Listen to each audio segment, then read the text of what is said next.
Hello guys, ഞങ്ങൾ ഇന്നിവിടെ ചൂണ്ടയിടാൻ വന്നേക്കുവാണ്. എവിടെ വന്നേക്കുന്നത്? എൻ്റെ കണക്കൻ്റെ കൂട്ടുകാരൻ്റെ വീട്ടിൽ, കായലിൻ്റെ അടുത്ത്.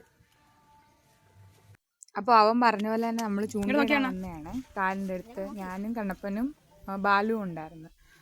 കണ്ണപ്പൻ മറ്റേ ഒരു തീറ്റിയൊക്കെ കുഴച്ചിട്ട് വന്ന മീന് പിടിക്കാനായിട്ട് കിട്ടുമോ ഇല്ലയോ എന്നൊന്നും അറിഞ്ഞുകൂടാ. ഇങ്ങനെ ഇട്ട് അവന് അറിയാം അത്യാവശ്യം ചൂണ്ടയിടാനൊക്കെ. അവൻ അതിൻ്റെ കറക്റ്റ് ഇതനുസരിച്ച് ഇട്ടുകൊണ്ടിരുന്നപ്പോൾ ആദ്യം തന്നെ ഒരു മീൻ, കുഞ്ഞു മീനായിരുന്നു, കരിമീനിൻ്റെ കുഞ്ഞു മീൻ. അതവിടെ ഹോലയിൽ കുരുങ്ങിപ്പോയി.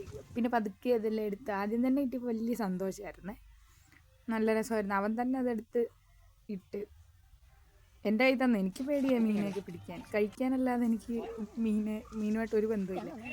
ബാലു അപ്പോഴത്തേക്ക് പോയി ഒരു ബക്കറ്റ് എടുത്തുകൊണ്ടാണ് ഞങ്ങൾ അതിനകത്തിട്ട് പിന്നെ അവനെ തീറ്റിയെല്ലാം നോക്കി പിടിച്ചുകൊണ്ടിരിക്കുകയായിരുന്നു. അങ്ങനെ കുറേ നേരം ഇരുന്ന് പിന്നൊന്നും കിട്ടിയില്ല, ആകെ 2 മീനേ കിട്ടിയുള്ളൂ. അപ്പോൾ ഞങ്ങൾ അവിടെ ഇരുന്നിട്ട് കായലിൻ്റെ അടുത്തോട്ടൊക്കെ ഒന്ന് പോവാം എന്നൊക്കെ പറഞ്ഞ് ഞങ്ങൾ അങ്ങോട്ട് നടന്നു വന്നു. അതൊരു കണ്ടൽക്കാട് പോലെ ഒരു ഏരിയ, അതിനകത്ത് ഒരു ട്രീ ഹൗസ് പോലെ ഒരു മരത്തിലിങ്ങനെ കെട്ടിയിട്ടിട്ടുണ്ട്. അങ്ങനെ അകത്തോട്ട് ചെന്നാലേ വീഡിയോ എടുക്കാൻ പറ്റത്തുള്ളൂ. ഞാൻ ഈ വീഡിയോ വിഷ്വൽസൊക്കെ ബാലു എടുത്താണ്. അതിൻ്റേതായ പ്രശ്നം പിടിക്കാൻ വന്നേക്കുവാണ്.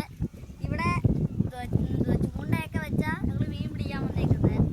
വലയൊന്നുമില്ല, പണ്ട് വല ഉണ്ടായിരുന്നു, ഇപ്പം വലയൊന്നും ഇല്ലാത്തതുകൊണ്ടാ ഇപ്പം ഞങ്ങളുടെ സ്ഥലം. പോകാൻ നേരം നമ്മൾ ജെല്ലി ഫിഷിനെ കണ്ടായിരുന്നു. നമ്മുടെ വീഡിയോ എല്ലാവർക്കും ഇഷ്ടപ്പെട്ടെങ്കിൽ സബ്സ്ക്രൈബ് ചെയ്യാൻ മറക്കരുത്.